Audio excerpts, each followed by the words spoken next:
Hi everyone, welcome to the Highlights from Ukraine podcast, your daily audio summary of the latest news reported in the Ukrainian media. My name is Artem, and here is the news. 806 days less the Russian invasion of Ukraine. A Russian oil refinery in the Republic of Bashkortostan was hit with a drone yesterday morning, which caused a fire, reports Ukrainska Pravda. According to the media sources in the security service of Ukraine, the drone belonged to the security service, and it set a new record by traveling 1500 kilometers to its target. Gazprom Neftechim Salavat is one of the largest oil refining and petrochemical production companies in Russia. It specializes in the production of gasoline, diesel fuel, and other types of petroleum products.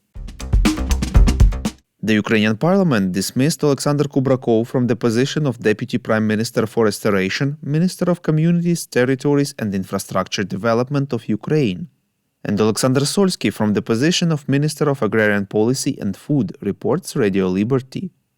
On 25th of April, Solsky, who is suspected of embezzlement of land worth 500 million hryvnia, wrote a resignation letter. On 9th of May 2024, the Verkhovna Rada registered a draft resolution to relieve Alexander Kubrakov from his position. Kubrakov himself has stressed that the Prime Minister and the ruling Servant of the People faction did not discuss this with him. Ukrainska Pravda previously reported that MPs from the Servant of the People party faction had decided to divide the Ministry of Communities, Territories and Infrastructure Development into two separate ministries at the faction meeting on 8th of May. The ministries were united under Kubrakov's leadership in December 2022. President of Ukraine Volodymyr Zelensky appointed Alexander Trepak as the new commander of the Special Operations Forces instead of Serhiy Lupanchuk, reports Ukrinform. Serhiy Lupanchuk, an officer of Ukraine's defense intelligence, was appointed commander of the Special Operations Forces in November 2023. Lupanchuk's face has never been revealed to the public during his tenure in the Special Operation Forces. Brigadier General Alexander Trepak was deputy commander of the Special Operations Forces and is a hero of Ukraine. Trepak took part in the defense of Donetsk airport in 2014-2015.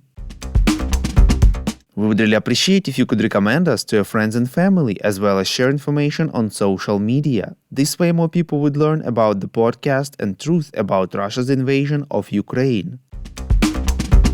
CNN informs that according to Western intelligence, Russia will soon increase air and ground attacks on Ukraine to take advantage of the time it will take for Kyiv to receive enough weapons and ammunition from the recently approved US military aid package, reports European Pravda.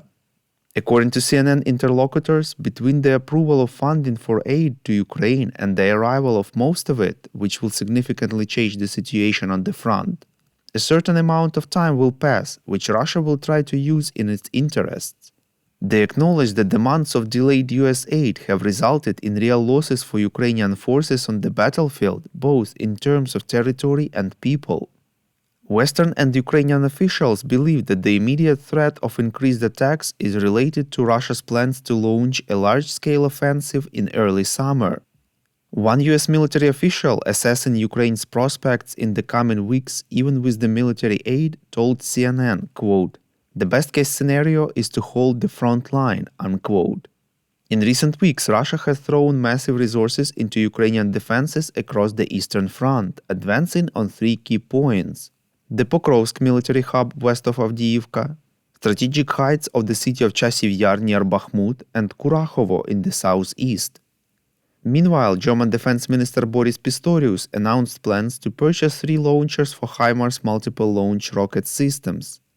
The systems will be bought from the United States and sent to Ukraine. He stressed how important it is for NATO to support Ukraine now, as Putin's success will unleash autocrats around the world.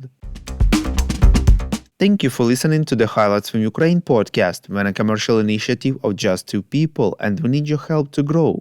Share information about the podcast, rate us in the app, subscribe to our Patreon. With your support, we are getting better. We call on you to demand from governments of your countries to impose the toughest sanctions possible on Russia and its citizens to stop their invasion of Ukraine.